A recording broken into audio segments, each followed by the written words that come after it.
Hello, I'm kevintame, and welcome to the Hacktivist. Today I'm playing the StimHack 3-core online tournament. This is the second version of it that Fighting Weyland has put on, and this is round 2. And my opponent today is gninjaGnome. I'm going to be on Building a Better World and Reina, and my opponent is going to be on Gabe and Stronger Together. So let's hop right in and take a look at this match. So I see that my opponent's on Gabe, and Gabe wants access to HQ, obviously, for his ability. So when I see this hand, it's okay. It's a single ice. It has some economy, and I want to just kind of money up and start protecting HQ. This pad campaign is going to be useless for me because I don't really want to install it, because I don't want to give him access to be able to use bank job. And I also am going to be icing up R&D and archives and just scoring out of a single remote, or getting a credit advantage so I can punitive him. The challenge here is sometimes you will see crash space, and crash space is a good answer for punitive counterstrike. And so my plan here is trying to keep him as poor as possible and not allow him to be able to get into my single remote that I create.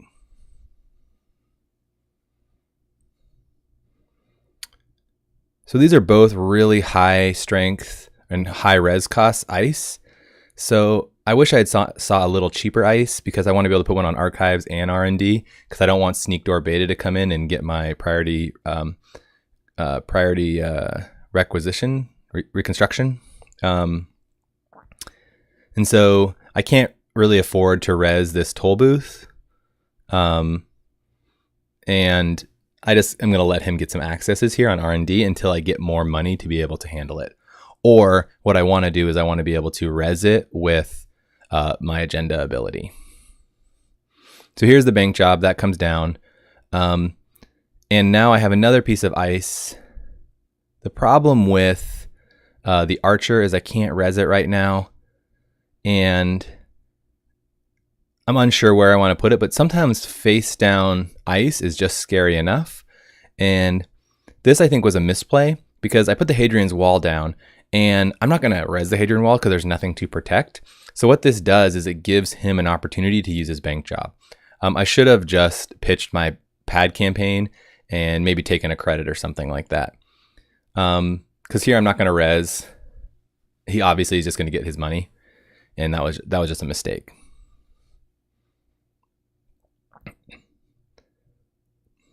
However, the reason why I initially installed the ice, because I want to next turn, if I can, install advance, or something like that.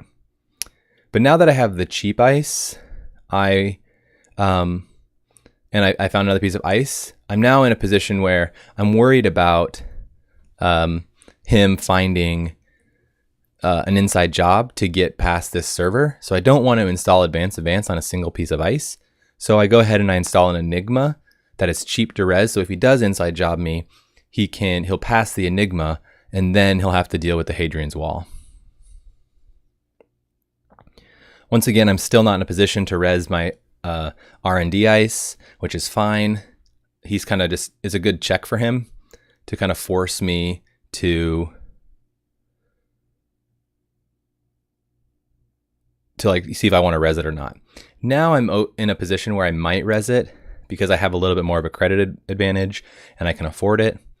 But I still want to score out this priority, because I want to have the money to res the Hadrian's Wall. He steals another agenda. So now I'm in a position where if he hits my 3-point agendas, then he wins the game. And so I do need to be more careful, and I need to make sure that he can't get in. I'm taking a gamble here that he doesn't see another agenda, which is fine. And so I go for the priority construction. I think that he can't get in here, and the reason why is because he would have to, one, know what the first ice is, the Hadrian's Wall, and then maybe have an inside job. He would also have to know, he'd have to guess the type. So that's, I think, problematic for him. So I think this is a good scoring window, and I don't think he would have been able to get in.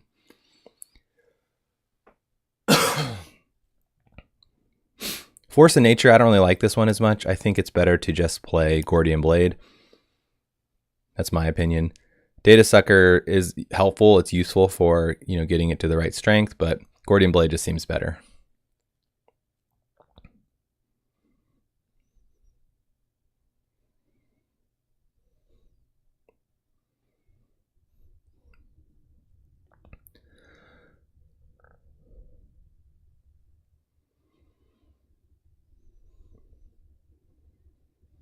So I go ahead and I res the Hadrians. It would have been nice if I had an archer on that remote at this time to be able to res that, because the sacrificing an agenda is a thing. But it's okay. The surprise archer is almost always better. Now, I'm in a position here where R&D, I need to res it, I think. He's going to keep poking HQ because that's what you know, Gabe's ability incentivizes you to do. But what I want to do is I want to basically install things and keep advancing them. His data sucker was getting a little out of control, so I wanted to purge that. And what this forces him to do is go and check my other remotes because he doesn't want to pay it. And now I do res the toll booth. It cost me some money, but that was a good tempo hit for him, and it keeps him out and keeps him from going in and stealing potentially an agenda or two.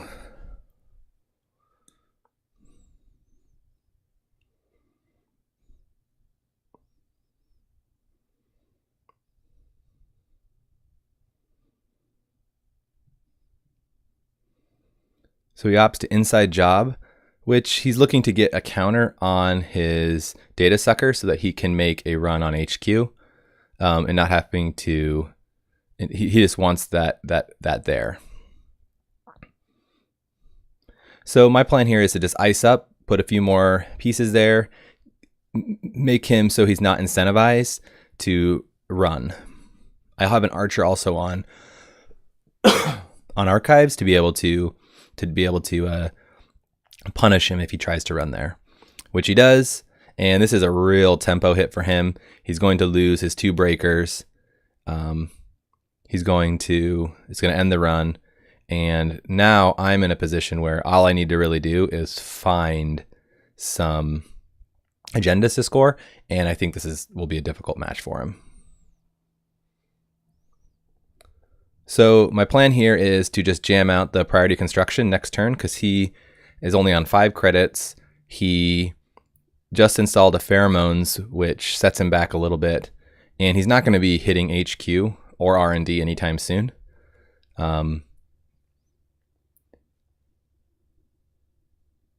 He starts to set up an underworld contracts to see if, and that's, you know, that's a really good card if you have the link and your setup. But I'm now on this scoring plan where I'm going to try and accelerate the game because he has taken such a tempo hit with losing his breakers that I'm hoping that I can score out here relatively quickly. So I go ahead and I res the archer on HQ, which makes this even more difficult for him to get in. And my plan is to jam out Private Security Force next turn.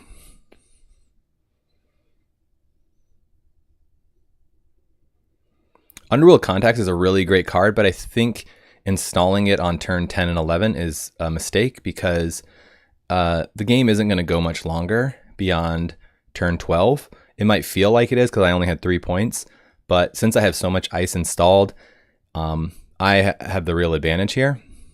So the main reason I went with installing this priority construction or priority requisition, I keep messing that up, I apologize, is that I think I can keep him out. He needs to have 2 breakers or 1 breaker and an inside job. And that would be just unfortunate. But I think he might have like a battering ram, for example, might be his breaker that he's using for his barrier breaker. And that costs him 5. And then Hadrian's Wall is going to be too much for him to get through.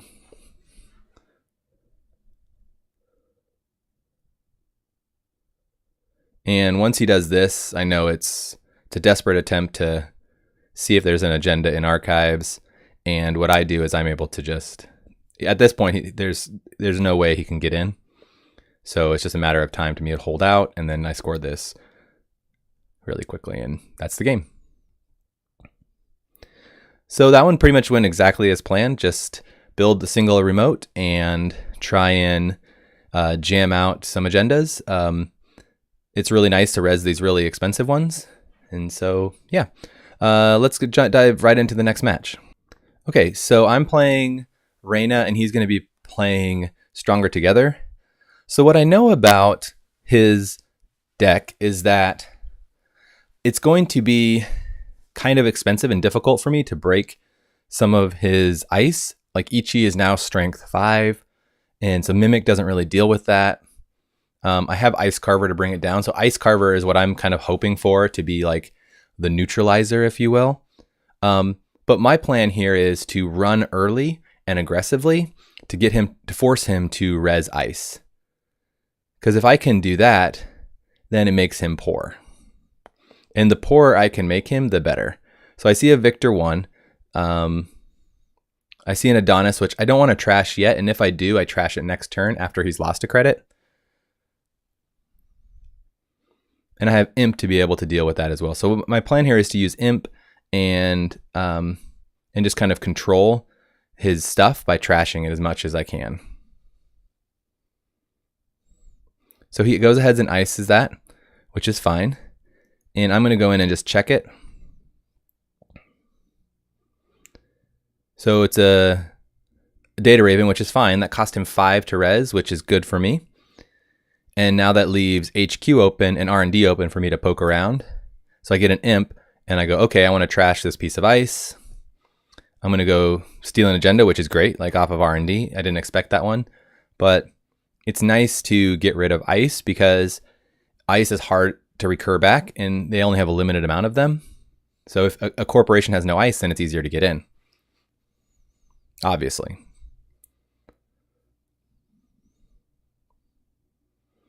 So I'm pretty sure if I run first click, I'll be okay with most of his ice. It might be an Enigma, and it takes a credit away from me, which is fine. But my whole plan is to get him to res. So I was super surprised at seeing this snare. And then I debated clearing the tag, but I don't have any resources out right now, and there isn't really other tag punishment besides closed accounts. So the worst thing that could happen is I get hit with a closed accounts, which would obviously be not great. So I just decided to keep the tag, and I'm not too worried about it.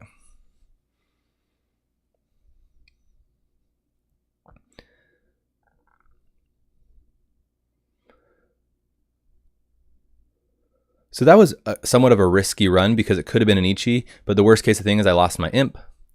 But it forces him, it costs him 4 credits, and that's my whole idea is I want him to res stuff so that he loses money.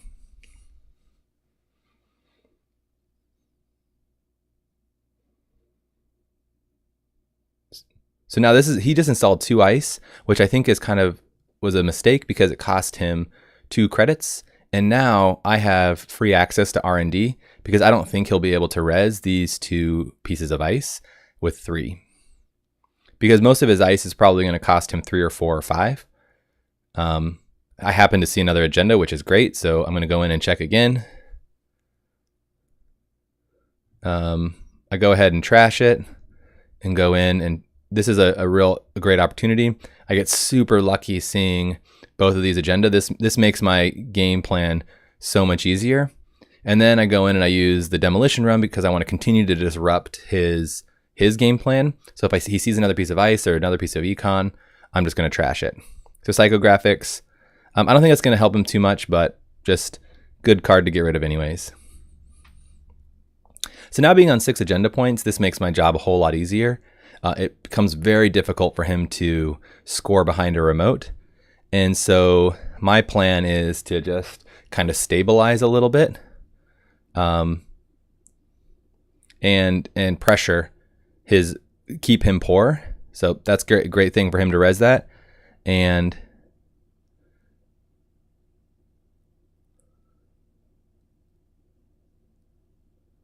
And now I just wait a little bit. I might check archives here because archives, he might have been flooded at the beginning of the game. And maybe he had to pitch an agenda. So it's a good thing to go check that.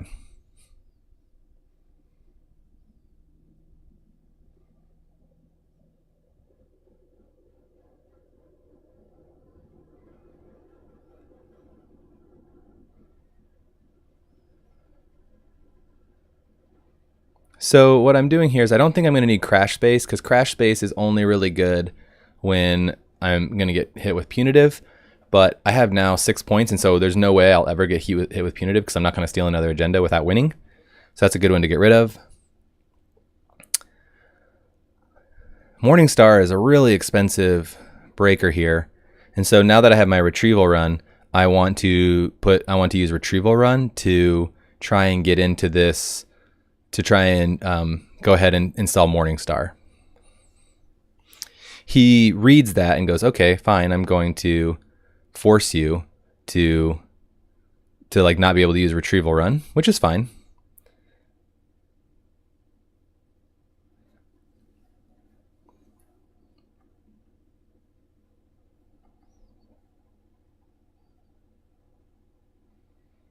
So there are 6 face down cards, and I want to go in and check this server because I want him to res this ice. If he does, I think normally as the corp you don't want to res the ice.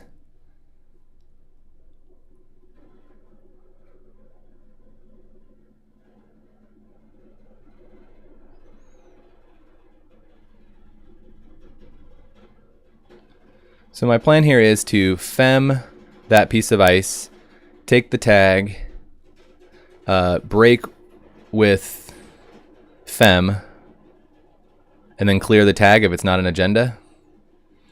Or actually, yeah, it's better for me to actually trace here because it's just cheaper to trace.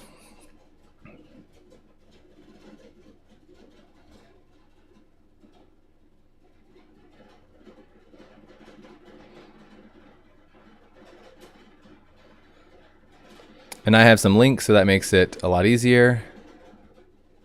That was a pad campaign, so I'm not going to do anything with that.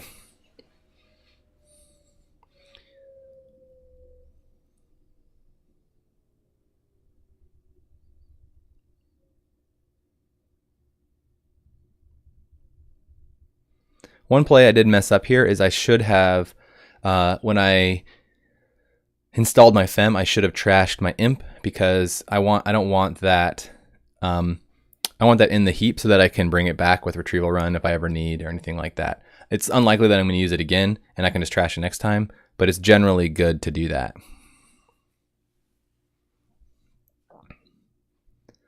So I'm thinking here at this point, like, I'm not seeing agendas, or I'm not making runs. I don't have access to my breakers. Maybe it's a good thing to get my underworld contacts set up so I can get some drip economy. It is very late in the game. It's turn 2, so that's not a really great play. It's better for me to try and close out the game. But if the game goes long, which he needs to score several more agendas, underworld contacts could be an advantage to me. I go ahead and I do a blind retrieval run, which is fine. I wanted to get him to res, and so I go ahead and I do opt to do my underworld contacts because it looks like this game is going to go a little longer. So he goes ahead and he biotics out, or just installs a piece of ice and advances.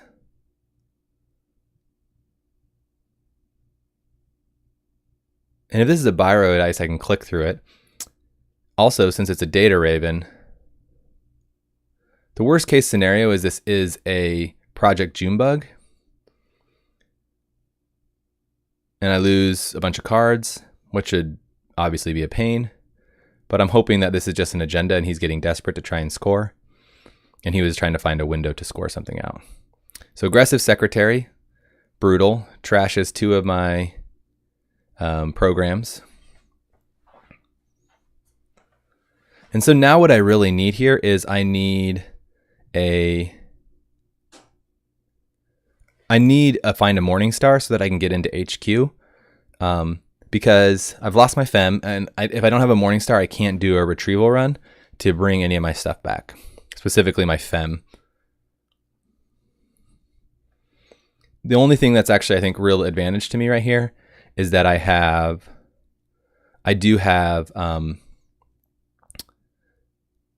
he's also like very poor himself because he biotic'd out. So he doesn't have very many credits. So it's still difficult for him to score because I can still get through this, any of these remotes.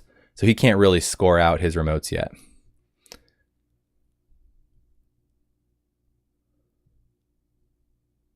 And so my main plan here is I need to find a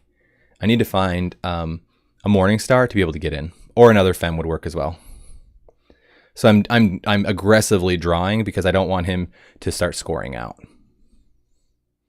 I don't think this is agenda. I think this is another pad or another advertisement like an Adonis. So now I found my Morningstar, which is great. I'm just going to take some money. I don't think the Underworld Contacts play worked out. I kept the tag. It maybe made me a little bit of money. But seeing my Morningstar is great because it's likely that I'll be able to get into HQ depending on what that ice is. And at this point in the game, it's probably likely that agendas are starting to pile up in HQ. And he could potentially have put some in archives.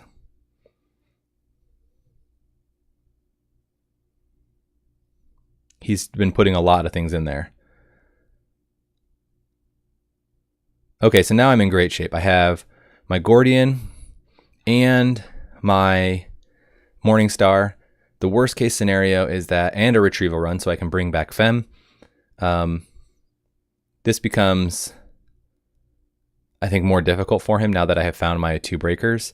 I can just money up and go. So my plan here is I want to install Morningstar and then retrieval run. And I misplayed that. I didn't have the credit that I needed, so I was taking an extra credit to be able to bring my fem back. And so I'm focusing on HQ because next turn, if he tries to score this, I am going to be able to fem this piece of ice and still get into HQ. So if he's been holding agendas in there, then it's likely I'm going to see one.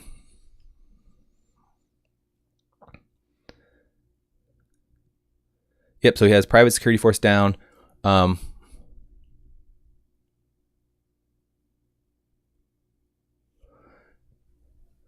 end up seeing some agendas in R&D or archives. I was going to check HQ next anyways. But there was likely the agendas were most likely going to be in HQ and archives, so putting the fem there was my best bet, having Morningstar down. It was a bit expensive. I was running out of steam, but it's unlikely that he was going to be able to score out the remaining points that he needed without me being able to contest those remotes. Well, thanks so much for watching this match. I hope you guys are able to glean some insights or information, seeing my mistakes, seeing my opponent's mistakes. This has been a really fun tournament for me to learn about the different nuances of the core. So yeah, thanks so much for watching. And if you have any questions or feedback, please comment on this video or send me a message at Slack. I'm kevintame, pretty much all over the internet, Twitter, everywhere. And yeah, thanks so much. Have a great day. Bye.